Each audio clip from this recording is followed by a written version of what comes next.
हम्म, तो जीवन के संगठन के स्तर हम लोग पहले पढ़ रहे थे।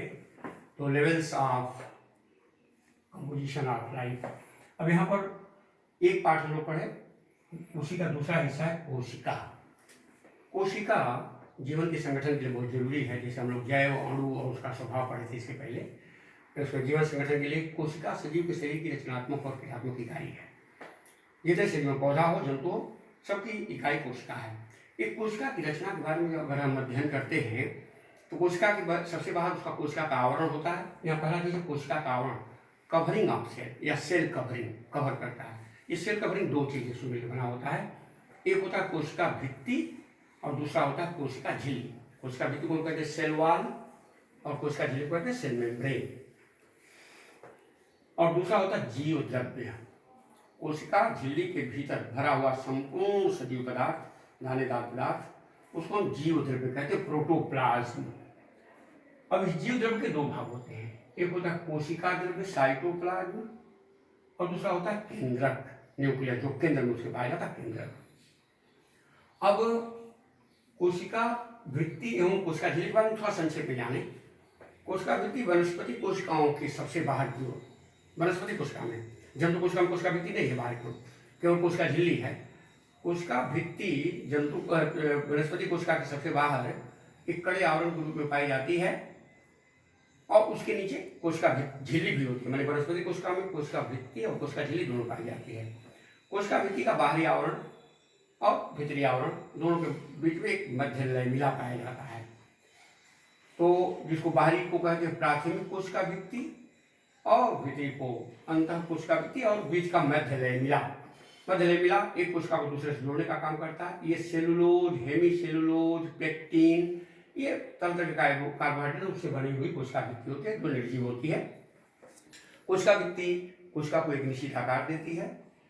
ये पारगम्य होती है, विभिन्न पदार्थों के लिए कोशिका के अंदर जाने में सहायता करती है और कोशिका को मजबूती देती है, सुरक्षा करने का काम करती है। पूरे जीव द्रव्य की, कोशिका द्रव्य की सुरक्षा करती है। कोशिका झिल्ली की भी सुरक्षा करने का काम करती है। कोशिका भित्ति के नीचे कोशिका झिल्ली पाई जाती है। कोशिका झिल्ली सजीव होती है, कोशिका भित्ति निर्जीव होती है, कोशिका झिल्ली सजीव होती है। यह प्रोटीन, लिपोप्रोटीन की बनी होती है। इसमें भी कोशिका झिल्ली के भी पतले पतले आवरण होते हैं। ये अर्ध पारगम्य होती है, ध्यान दोगे।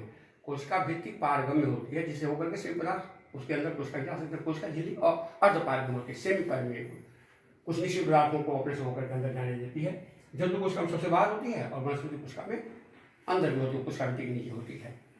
इसका बाहरी आवरण प्रोटीन का बना होता है। दो भित्तियां प्रोटीन की बनी होती है कोशिका झिल्ली के दो आवरण। उसके मध्य का हिस्सा जो होता है फास्फोलिपिड से लिपिड यानी वसा का बना होता है। कोशिका झिल्ली सजीव होती है। ये कोशिका द्रव्य की सुरक्षा करने का काम करती है, कोशिका में आवश्यक पदार्थों के अंदर जाने में सहायता करती है। अब कोशिका द्रव्य के अंदर, अब कोशिका द्रव्य मैंने जीव द्रव्य के दो भाग, तो कोशिका द्रव्य हो गया। केंद्रक को अगर हम मध्य से कर दें तो केंद्रक के बाहर और कोशिका झिल्ली के भीतर जो दानेदार सजीव पदार्थ भरा हुआ है उसको हम कोशिका द्रव्य कहते हैं। कोशिका द्रव्य के भी दो भाग होते हैं। कोशिका झिल्ली की तरफ जो कोशिका द्रव्य का भाग होता है उसको हम कहते हैं एक्टोप्लाज्म, और जो अंदर जो होता है उसको इंडोप्लाज्म कहते हैं। बाह्यप्ररस, अंतःप्ररस, दो भाग हो गए। अब इस कोशिका द्रव्य के अंदर कोशिकांग पाए जाते हैं। कोशिकांग यहाँ लिखा हुआ, कोशिकांग, सेल ऑर्गेनेल्स, मतलब क्या है? कोशिका द्रव्य के अंदर पाए जाने वाले विभिन्न आकार के गोलाकार चपटे झिल्लियों द्वारा घिरे हुए सजीव भागों को कोशिकांग कहते हैं। कोशिका के अंदर होने वाली जितनी भी जैविक क्रियाएं हैं सब इन्हीं कोशिकांगों में ही होती हैं। ध्यान देने की बात है।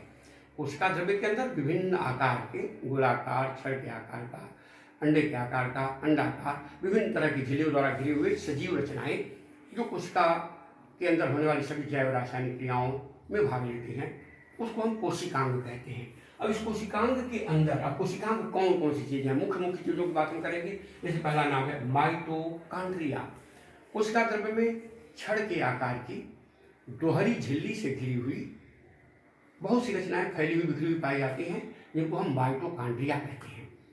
माइटोकॉन्ड्रिया की बाहर की अगर उसकी रचना हम अंदर से देखें तो बाहर की भित्ति चिकनी होती है और अंदर अंगुली नुमा ऐसे उभार होते हैं जिसको क्रिस्टी कहते हैं, क्रिस्टी ऐसे उभार होते हैं।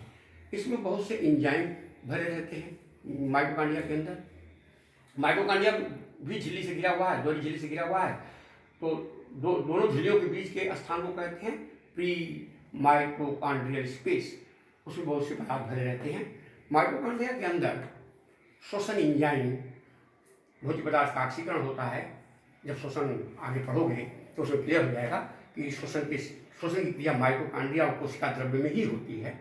ऑक्सी श्वसन जिसको हम कहते हैं, ऑक्सीजन लेकर श्वसन होता है। तो कोशिका द्रव्य, क्योंकि कोशिका द्रव्य में माइटोकॉन्ड्रिया पाया जाता है, कोशिका द्रव्य के अंदर माइटोकॉन्ड्रिया के अंदर भोज्य पदार्थ का ऑक्सीकरण होता है, तो ऊर्जा उत्पन्न होती है। इसीलिए माइटोकॉन्ड्रिया को हम लोग कोशिका का पावर हाउस, पावर मान शक्ति का घर कहते हैं। पावर क्या है? एनर्जी, क्योंकि एनर्जी उत्पन्न होती है माइटोकॉन्ड्रिया में और एनर्जी जमा भी रहती है एटीपी के रूप में, एडिनोसिन ट्राइफॉस्फेट के रूप में इसके अंदर ऊर्जा जमा रहती है। इसलिए कोशिका का पावर हाउस कहलाता है माइटोकॉन्ड्रिया। ये पौधा जंतु दोनों कोशिका में पाए जाते हैं। इसके बाद कोशिका में आता है लवक या प्लास्टिड। कोशिका द्रव्य में वनस्पति कोशिका में, जंतु में नहीं, किसी किसी जंतु में कोई अपवाद स्वरूप होगा, लेकिन मैक्सिमम वनस्पति कोशिकाओं में कोशिका द्रव्य में दोहरी झिल्ली से घिरी हुई विभिन्न आकार की, चपटे, गोलाकार, अंडाकार, विभिन्न आकार की जो सजीव रचनाएं पाई जाती हैं, जो भोजन के निर्माण, प्रकाश संश्लेषण, भोजन के निर्माण, भोजन के संचय, विभिन्न फूलों के रंग प्रदान करने में सहायता करते हैं, उसको हम लवक या प्लास्टिड्स कहते हैं। ये प्लास्टिड वास्तव में 3 तरह के होते हैं। इस प्लास्टिड की बात थोड़ा सा हम जानेंगे। ये 3 तरह के होते हैं। एक होता है क्लोरोप्लास्ट, दूसरा होता है क्रोमोप्लास्ट और तीसरा होता है ल्यूकोप्लास्ट। ये 3 प्लास्ट होते हैं। 3 प्लास्टिक का नाम एकदम याद रखना होगा। क्लोरो माने हरा, क्रोमो माने कलर, हरा को छोड़ देंगे, और ल्यूको माने सफेद, इसलिए कहते हैं हरित लवक, वर्णी या रंगीन लवक और श्वेत लवक, सफेद लवक। अब क्लोरोप्लास्ट के अंदर, क्लोरोप्लास्ट देखना थोड़ी सी जानना जरूरी है, क्योंकि प्रकाश संश्लेषण आगे हम बताएंगे तो उसमें क्लोरोप्लास्ट की बात आएगी। प्रकाश संश्लेषण क्रिया क्लोरोप्लास्ट में होती है। यह कोशिका वनस्पति कोशिका द्रव्य में दोहरी झिल्ली से घिरा हुआ कोशिकांग पाया जाता है, जो प्रकाश संश्लेषण द्वारा भोजन का निर्माण करता है, उसे हम क्लोरोप्लास्ट कहते हैं। क्लोरोप्लास्ट के अंदर 2-3 चीजें पाई जाती हैं। क्लोरोप्लास्ट के अंदर एक द्रव्य पदार्थ भरा रहता है जिसको मैट्रिक्स कहते हैं। उस मैट्रिक्स में कुछ रचनाएं पाई जाती हैं। मस्तिष्क को हम स्ट्रोमा भी कहते हैं। क्लोरोप्लास्ट के अंदर भरे हुए मैट्रिक्स को, द्रव्य को स्ट्रोमा नाम से जानते हैं। उस स्ट्रोमा के अंदर विभिन्न परत दर परत रचना पाई जाए, इसको थाइलेट क्लोराइड कहते हैं। इस क्लोरोप्लास्ट में एक रचना पाई जाती है मैट्रिक्स में, जिसको थाइलाक्वाइड्स कहते हैं। ये थाइलाक्वाइड्स जो होते हैं एक के ऊपर एक, ये थाइलाक्वाइड्स जो होते हैं एक के ऊपर एक तस्तरी नुमा प्लेट नुमा रचना पर सजे रहते हैं, जिसको ग्रेना कहते हैं। संयुक्त रूप से जिसको ग्रेना कहते हैं। इस ग्रेना के अंदर लैमिली जो मैट्रिक्स होता है जो जुड़ा रहता है, जिसको स्ट्रोमा लैमिली कहते हैं। इसी थाइलाक्वाइड के ऊपर छोटे दानेदार रचनाएं पाई जाते हैं, जिसको क्वांटोसोम कहते हैं। उसी क्वांटोसोम पर क्लोरोफिल पाया जाता है। ध्यान देने की बात है, क्वांटोसोम पर क्लोरोफिल पाया जाता है। यही क्लोरोफिल हरित लवक, जिसको मैंने हरा पिगमेंट होता है, हरित लवक तो क्लोरोप्लास्ट है, हरा पिगमेंट क्लोरोफिल होता है, जिसमें प्रकाश संश्लेषण की क्रिया में भाग लेता है। इसलिए भोजन निर्माण के लिए उसको क्वांटोसोम कहते हैं, जो क्लोरोफिल के कण पाए जाते हैं। क्वांटोसोम थाइलाक्वाइड यानी ग्रेना पाया जाता है, इसलिए क्वांटोसोम को हम लोग प्रकाश संश्लेषण की इकाई भी कहते हैं। तो क्लोरोप्लास्ट का क्या काम हो गया? क्योंकि इसमें क्लोरोफिल भरा हुआ है, इसलिए प्रकाश संश्लेषण द्वारा भोजन का निर्माण करेगा। दूसरा क्रोमोप्लास्ट वनस्पति कोशिका द्रव्य में अनेक क्षणनुमा गोलाकार विभिन्न आकार की रचनाएं पाई जाती हैं, जिसमें विभिन्न तरह के रंग भरे रहते हैं। जैसे हरा को तो क्लोरोप्लास्ट कहेंगे, जैसे लाल रंग है, नारंगी रंग है, उसमें जैंथोफिल है, जैसे कैरोटीन है नारंगी रंग का, हाइपोरिथ्रिन है लाल रंग का। एक पिगमेंट पाया जाता है, रंग पाया जाता है। जैसे क्लोरोफिल हरे रंग का पिगमेंट है ना, वैसे लाल रंग के, नारंगी रंग के, ये रंग अलग अलग पिगमेंट पाए जाते हैं। ये क्रोमो मान होता है रंगीन, क्रोमोप्लास्ट कहते हैं। ये फूलों का विभिन्न रंग बनाता है। पके हुए फलों की जो भित्ति पाई जाती है विभिन्न, उसमें भी क्रोमोप्लास्ट पाया जाता है। ये कीट पतंगों को आकर्षित करके परागण की क्रिया में सहायता करता है, क्रोमोप्लास्ट। इसके बाद ल्यूकोप्लास्ट, ये भी कोशिका में पाया जाता है, विभिन्न आकार का होता है। ल्यूकोप्लास्ट उन भागों में पौधे में पाया जाता है जहाँ सूर्य का प्रकाश नहीं पहुँचता है, यानी जड़ वाले भाग में पाया जाता है। और ये भोजन को एकत्रित करने का काम करता है, भोजन को इकट्ठा करने का काम करता है। ल्यूकोप्लास्ट, श्वेत लवक, सफेद लवक इसको कहते हैं। तो इस प्रकार ये 3 प्लास्ट संक्षेप में जानेंगे यहाँ पर। इसके बाद आता है एंडोप्लाज्मिक रेटिकुलम। एंडोप्लाज्मिक रेटिकुलम अंतःद्रव्यी जालिका। कोशिका द्रव्य जंतु वंश में दोनों कोशिकाओं में कोशिका द्रव्य में अनेक जाल के रूप में बिखरी हुई रचनाओं को एंडोप्लाज्मिक रेटिकुलम कहते हैं। एक केंद्र की झिल्ली से भी जुड़े रहते हैं, कोशिका द्रव्य में बिखरे हुए पाए जाते हैं। इसमें 3 रचनाएं पाई जाती हैं, सिस्टर्नी एंडोप्लाज्मिक रेटिकुलम की बात में बता दूं, सिस्टर्नी, ट्यूब्यूल्स और वेजाइटिस। यहाँ 3 नाम बहुत जरूरी है जानना। ये 3 चीजें पाई जाती है, सिस्टर्नी, ट्यूब्यूल्स और वेजाइटिस, वेसिकिस वेजाइटिस। इस सिस्टर्नी जो है नली नुमा रचना होती है और उसके सिरे पर कुछ गोल गोल कुछ चपटी चपटी रचनाएं ट्यूब्यूल्स और वेजाइटिस होती हैं। ये एंडोप्लाज्मिक रेटिकुलम, इसके ऊपर छोटे छोटे दानेदार रचनाएं पाई जाती हैं। 2 तरह के एंडोप्लाज्मिक रेटिकुलम होंगे, एक होगा रफ माने खुरदुरा एंडोप्लाज्मिक रेटिकुलम, एक होगा स्मूथ चिकना एंडोप्लाज्मिक रेटिकुलम। एंडोप्लाज्मिक रेटिकुलम पूरे कंकाल जैसे जाल जैसा उसमें रचना बनाता है। ये प्रोटीन के निर्माण में भाग लेता है, कोशिका के अंदर विभिन्न पदार्थों के प्रोटीन वगैरह संश्लेषण में निर्माण में भाग लेता है और विभिन्न पदार्थों का स्राव भी करता है एंडोप्लाज्मिक रेटिकुलम। ये बताता है गोल्गी काय केंद्र के बगल में, केंद्र के सामने, केंद्र के पास छोटी छोटी कुछ झिल्ली से घिरी हुई सिंगल झिल्ली, ये सिंगल झिल्ली से घिरा रहता है, ये सिंगल झिल्ली से घिरा रहता है, ये डबल झिल्ली से घिरे रहते हैं। सिंगल झिल्ली से घिरी हुई कुछ रचनाएं पाई जाती हैं जिन्हें हम गोल्गी बॉडी, इसको कैमिलो गोल्गी ने इसी खोज किया था कोशिका के अंदर। जंतु और वनस्पति दोनों कोशिका पाई जाती है। ये भी 3 रचनाओं से मिलकर बनी होती है, सिस्टर्नी, वेजिकिस और वैक्यूल्स।